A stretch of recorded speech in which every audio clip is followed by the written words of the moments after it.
If Pete Rose would have been from Topeka, Kansas, or Akron, Ohio, or Albuquerque, New Mexico, he still would have been a Reds legend. He would have been a Reds hero. He would have been a beloved Reds all-timer. But Pete Rose was from Cincinnati, Ohio, which made him one of us.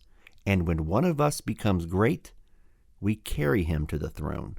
We anoint him king. And Pete Rose was once the king in the Queen City.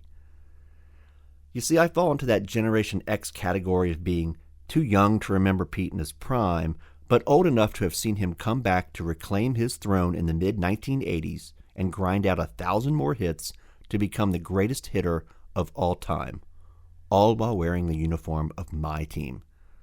Yes, I said the greatest hitter. Define baseball greatness? Okay. He who has accumulated the most of. Nolan Ryan, the greatest strikeout pitcher.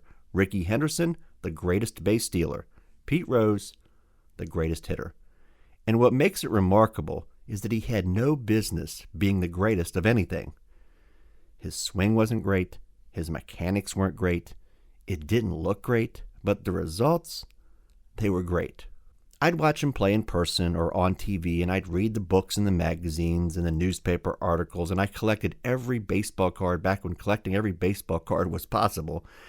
And like 4,256 kids in this area, I emulated his style in the knothole fields like Coke Field in Latonia, Kentucky, or 15th and Eastern Park in Covington, Kentucky. I slid head first when I didn't need to, I crouched down lower than I needed to, and if my uniform wasn't dirty enough, well, I'd rub dirt all over it. When I was 10 years old in 1984, Pete Rose was 43. My dad was 36, so it's kind of interesting to think about 10-year-olds today that look up to Ellie De La Cruz. He's only barely a decade older than them.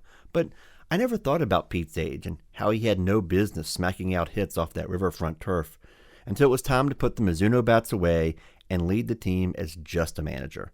And so I, too, wanted to be a manager. And when I wasn't playing, I was helping my dad coach my brother's Little League teams and being the commissioner of our wiffle ball league. But Pete was still the king. Until he wasn't. My senior year of high school in 1992, I wrote my senior paper on Pete Rose. I titled it, "Every Rose Has Its Thorn," and I filled it with excuses as to why Pete should be back in baseball, and like a rose, you had to avoid the thorns, and you could still appreciate the beauty. And besides, he was the king. It was flawed and full of denials, but his redemption still mattered to me. And I yelled it from atop my mountain of Pete Rose cards to whomever would listen that Pete was the greatest, and how dare they banish him. He wasn't just the king, he was the emperor. Long live Pete Rose. And then a couple decades passed, and I realized that the emperor was wearing no uniform. And as an adult now, with adult problems, he made his bed. Let him toss and turn in it. What do I care? But I still cared, because he was one of us. And as time marched on, Pete became more known for scandal than baseball greatness. He was a character, a punchline, and it always bothered me. And the new reality was that every few years there'd be a buzz that Pete was going to be reinstated, and that would fade away. And our king no longer was on a throne, but a folding chair at an autograph table somewhere. When I was at the Reds Hall of Fame, and we found out that we could have an exhibit honoring Pete, it was the fall of 2006, and they'd asked me to create the first trailer that would play on the Reds.com website announcing the King's return. They wanted it yesterday. So this was before I began Ken Miller Films. I was doing my education duties for the Hall of Fame and creating films on the side for them. I was burning the candle at both ends. I didn't have an office yet. We lived in a downstairs apartment, and my editing computer was in the dining room.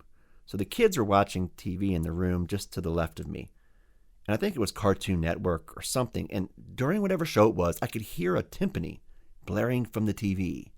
Boom, boom, boom. I asked them to please turn it down, but I could still hear it. Boom, boom, boom. And then I started thinking, images of Pete, with a timpani or a drum sound, introducing each clip, and in between the text, relive the hustle. Boom, boom, boom. Relive the records. Boom, boom, boom. Relive the championships. Boom, boom, boom. Relive Pete. Show the logo. fade to black. I didn't have a timpani drum sound, but I did have a bass drum effect on my keyboard. So I lowered the pitch, I turned it down, turned it up, tweaked the EQ, messed around with it, and presto, finally, a timpani drum sound. I stayed up all night, scanning images, timing the timpani sound, and cutting the trailer.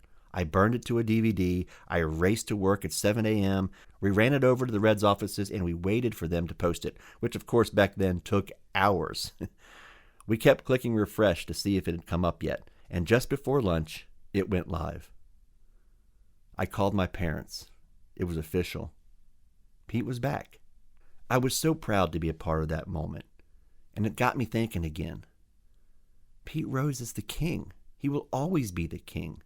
I would go on to many more proud moments at the Hall of Fame and even have some conversations with Pete, but that one moment, that's what I think of now when I think of Pete. Bringing him back to the Reds Hall of Fame and trying to not make him a character anymore, but a human being. He was flawed, he was loved, he was hated, and everything in between.